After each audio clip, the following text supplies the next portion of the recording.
Flipped learning is changing teaching and learning because we are really personalizing the learning for the students.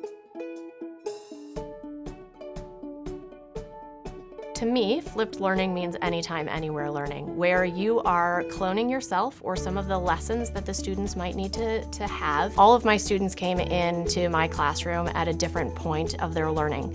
Yet when I was up in the front of the classroom teaching, everybody was learning the exact same thing on the same day. So with flipped learning, I could put my students in smaller groups, and instead of being the teacher up in the very front of the classroom having everybody learn the same thing at the same time, what you're doing is you're taking the direct instruction moments and you're putting it into individual moments. What my teammates and I did is we decided to do 3 to 4 minute videos on some of our power standards, or the things that we knew the students needed to know in that unit. So for example, in my class is teaching 5th grade writing, my students struggled with there, and there. And if I was correcting that paper and I had 27 papers to correct or look over, I would just correct it for the students and hand it back, and they would change it.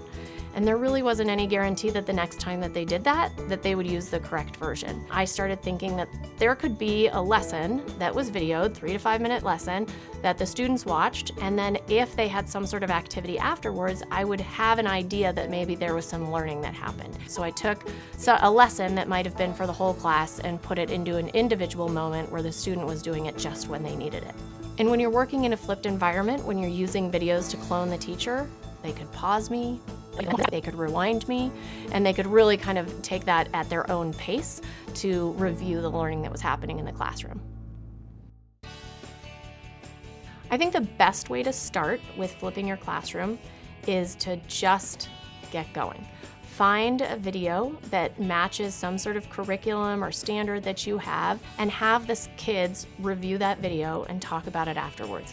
And you could use it for pre-teaching. Pre-teaching allows the students to come in with a little information for what you want them to know in class. You can create videos or even use videos that are already out there that other people are publishing. There's a lot of content, educational content out there, that we don't have to be the creators of videos. So if you find something that helps you teach the lesson or the content that you need to, you could just use that and start building some links or resources on your website. One of the things that we did in my school district is we made an entire collection of all of these little screencasts that our teachers were making, and it was accessible to the parents and it was accessible to the students 24 hours a day.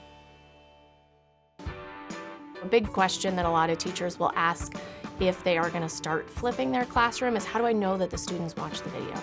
And so providing some sort of activity or feedback allows the teacher to then see if they've learned, what some of the students' thinking is about after they've listened to that video. Sometimes the students didn't have access to the internet at home, so I had to make my classroom available for them to be able to stay late, come in early, use other parts of the class day. What we did is, if there was ever any sort of digital assignment, whether it be on the computer or involving a screen or a flip or watching a video, I would never have it due the next day. Making sure that your videos are accessible on mobile is really important when you're working with different student populations too, because a lot of the students and or families do have digital devices that can connect even if they don't have internet access at home. Now, a big hurdle when flipping your classroom is the most boring thing is watching somebody read bullet points off of a presentation.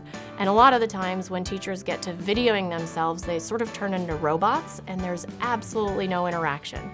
So when we were creating these videos or narrating in screencasts, we just asked the teachers to have a little interaction, to be themselves, be friendly, introduce themselves, so that the video isn't like a robot, and reading some instructions that anybody could read on their own. When you're teaching the same lesson to the kids every day, you might not know each of the students as personally or as individualized as you would know in a flipped classroom, knowing what they need specifically and what they need to be retaught, or where they could move ahead and they could really kind of advance and enhance their learning.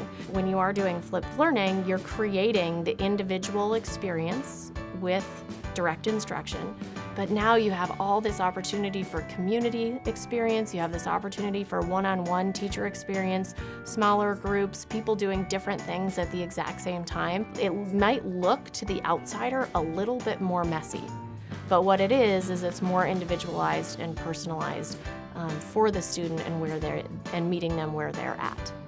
You just have to try it once and get that into your classroom, and you'll be surprised in a really great way about the students and how they're able to learn.